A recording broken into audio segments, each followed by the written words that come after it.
Assalamualaikum warahmatullahi wabarakatuh. Pada suatu hari, Sayyidatina Aisyah didatangi seorang wanita bersama dua orang anaknya untuk meminta makanan. Pada masa tersebut, Sayyidatina Aisyah hanya ada 3 biji kurma sahaja, lalu tanpa berfikir panjang memberikannya kepada mereka.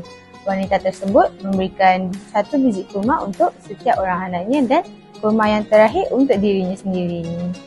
Namun ketika wanita itu hendak memakan biji kurma yang terakhir tu, anak-anaknya masih lagi dalam kelaparan. Jadi dia membahagikan biji kurma yang terakhir itu kepada anak-anaknya tanpa berfikir panjang dan tak makan langsung biji kurma tersebut.